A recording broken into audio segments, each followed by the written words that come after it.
cup of tea. Have a cup of tea. Have a cup of tea.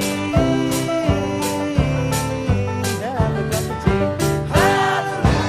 Hallelujah.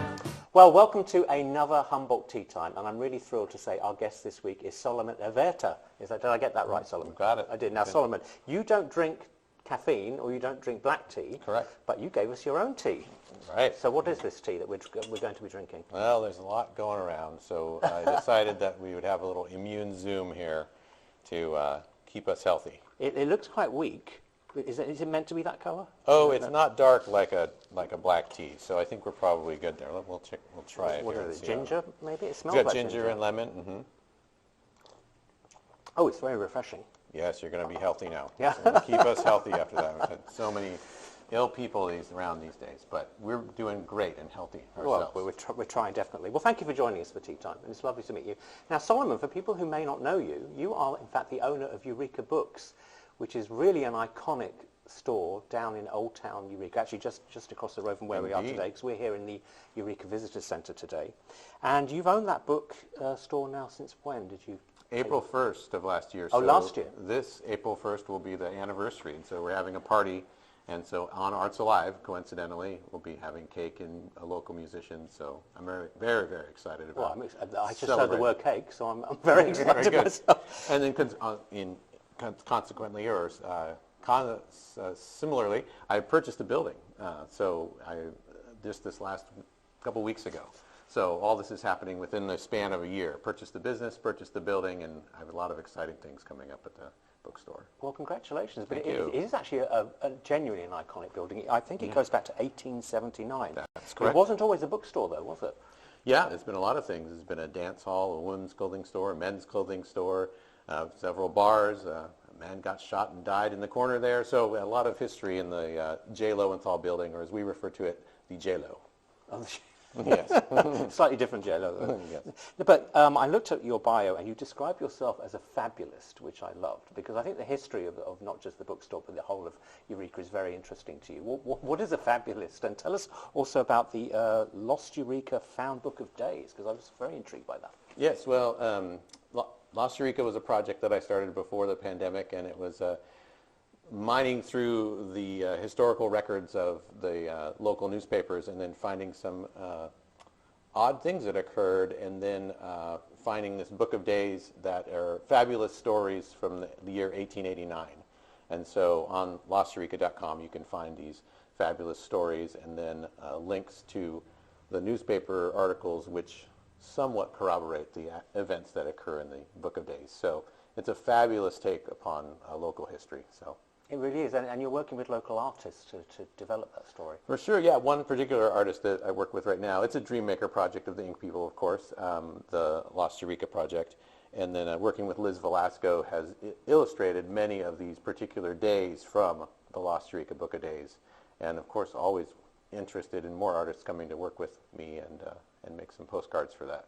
Now, you started this actually before the pandemic, and you actually had a symposium, a live event that people could come and attend. Now, I know that's been on hold since, but planning on another one? Well, that was with the Clark Museum held their Humboldt County History Symposium, and I was fortunate enough to be invited to that to hang out with some hardcore historians who are like really dig into this, like Bob Levershaw and Ray Raphael and Jerry Rhodey, and we're all there, and I came and did my little artsy thing, and they all just were amused, which is the point. Now, are you a local Eureka native? No, I've been here for 30 years, so I'm definitely just a new here. But yeah, I lived in Arcata for many years, went away for a couple of years for work, and then came back and have been solidly here in Eureka then for the last like 11, 12 years now. So. Now, for all this time you've been here, what was it that attracted you to the history of the area, that really got you fascinated in this? Because I think you worked with the Clark Recorder's Office for a while, didn't you, actually looking at public records? That is part of it, actually, was when working in the Clerk Recorder Office and looking at all the documents they had from the time period and seeing that there's rich history and doing a little research at our wonderful Humboldt County Library. And just going through the microfilm and seeing these stories kind of inspired me to do that, to piece together a story that came from that. So yeah, very much interested in local history, and then from that, like using, like looking back and seeing how things could have been, and then also looking forward and seeing how we can make the world a better place has really been a big focus of my life. When I first moved here in the early 90s, I was involved with Food Not Bombs in Arcata, served food to hungry people on the plaza, got sued consequently by the liberal Arcata City Council and was threatened with jail time, settled out of court, everything's fine. But do tell us more. That things happen. People have different ways of approaching things, and I've always come from a more direct action type of perspective. I'm just a regular working class guy. I don't have access to lots of personal finance or wealth, but I have been able to put together something to make this beautiful place of Eureka Books, and it's only through just very much fortune and just working with other folks to try to make something positive happen in the future. So, and that was a long time ago, but it's really was formative to my understanding of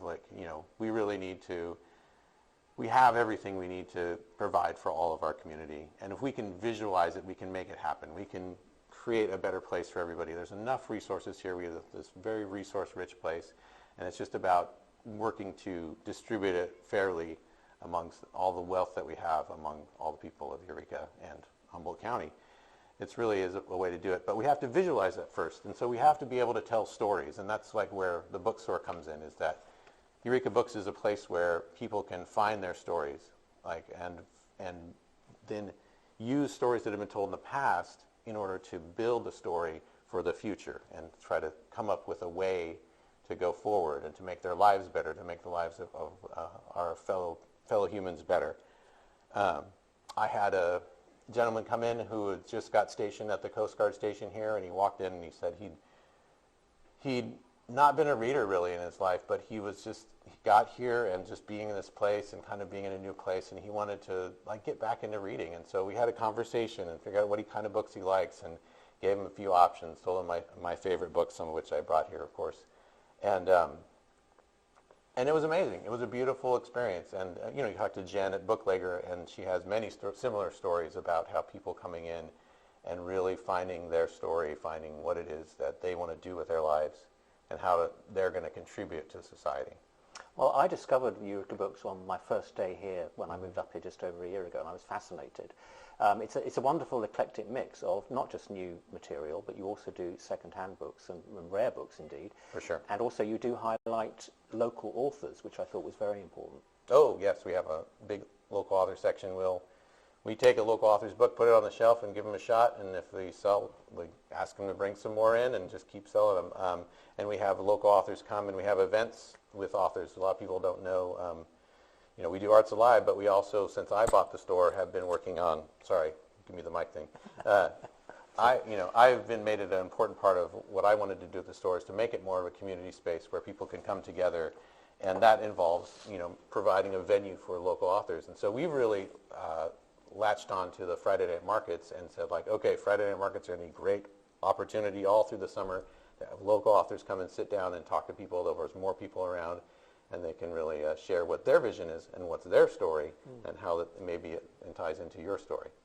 Now, just talking generally, because I have published a number of books myself, but certainly I find that bookstores are getting rarer and rarer.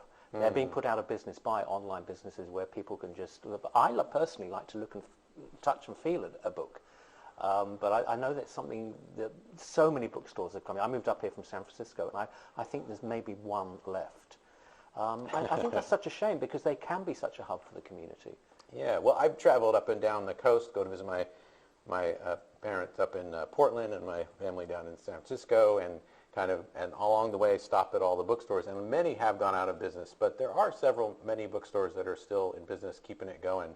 And I think the thing is, I have people come in all the time and lament to me that the bookstores are failing. This is a common occurrence, and it's very funny, I think, is they go, I'm so glad you're here. The bookstores, there aren't any bookstores anymore, and when I don't have any bookstores where I'm from, and then they walk out, and they don't buy a book. And I'm like, come on, people. But I will tell you who is buying books. And the folks that are buying books, the other story that gets told is that kids these days don't read. They're just stuck on their phone, and they're not into that, and they just are watching videos on YouTube or whatever, and that's just not true. One of my biggest customers is young people who have saved up their money to be able to come in and buy a book, and it is very heartening to see the folks, at least in our community, young folks are coming in and buying lots of books. I expanded my young adult section because of it, and that community has supported me, and the manga section, and all these things that the young adults like to read. So actually, us old people need to kind of catch up to where the young people are about saving the local bookstores. Yeah, no, I think I've noticed that myself, actually. And of course, if you can get a person reading at a very young age, you've got them for life, really. It's a passion that stays with them. So what's happening in the future of the bookstore? You've got some exciting events coming up. Yeah, well, it is exciting that we've got the anniversary sale, and we're going to be having things on sale, items on sale, and also our T-shirts and bags on sale, which will be really fun to get the new Eureka Books swag out there. And you came dressed for Yes, always. This is my uniform. And then, but also, many people don't know, like, we supply books to the Eureka and Arcata Co-op, and I'm always looking for more books, more businesses, especially Southern Humboldt, maybe up in Eureka, I don't know, where I can also provide books for those stores. But we also, like for events, Greg King's The Ghost Forest is going to be coming out, which is about local Humboldt County history of how trying to fight against the outside corporate interest coming and extracting the resources from us via Max-M. And Greg King wrote this great history that's coming out in June, and we're going to be the bookseller at the event. Oh, and fantastic. so we will be at the event selling books. So that's in June. So that's exciting. You can pre-order the books on our website. But I'm also involved in other things too, which was I wanted to share with you is like I do theater things also, and like the Dada Cabaret, which is happening at Synapsis on April 7th on a Friday. So that's going to be a fun time too. So there's a lot of things that are coming through my world, and we're going to a lot of it's going to be happening at the bookstore. And do you act or do you sing? Do you perform song and dance? Well, yeah, I went to Del Arte and I did their one-year theater program, and it's solidly clown work. But that's one of my daily life anyway. Well, that sounds very exciting. We have to look forward to that. So, Solomon, what's your favorite book? Did you bring it with you today? Oh gosh, it's hard to choose, but I'd say the book that's really impacted me the most was William Somerset Maugham's The Razor's Edge, which is a great book, and especially for young folks. So if you want to pick this one up to bring to somebody who's trying to figure out what they want to do with their life. But gosh, I wanted to mention, like, this is amazing. Like, speaking of local authors, To Catch the Rain and To Catch the Sun by Lonnie Grafman. Such an amazing resource about how we can really make change in our world and work with others to confront the problems that we have in the future to deal with. So climate change and just resource distribution. He's just a great resource, just like so many of our local authors here. Well, if you've seen Humboldt today, Solomon, you'll know that we actually have bookshelves behind us, and we are actually looking for local authors who'd like to contribute. There we go. So we can probably partner on this together. For sure. Well, Solomon, you've got lots of exciting things happening. I know people can get more information on your website about the history of the store. I'd like to talk more about that, but we've kind of run out of time, which is a shame, because I'd like to know more about this murder. So we'll talk about that over a cup of tea. Oh, sure. There we go. Yeah, get a few more folks on here. So thank you for having me. Solomon, it's great. It's lovely to meet you. Thank you for being our guest today on Humboldt Tea Time. And we'll see you again very soon for another Humboldt Tea Time. Cheers.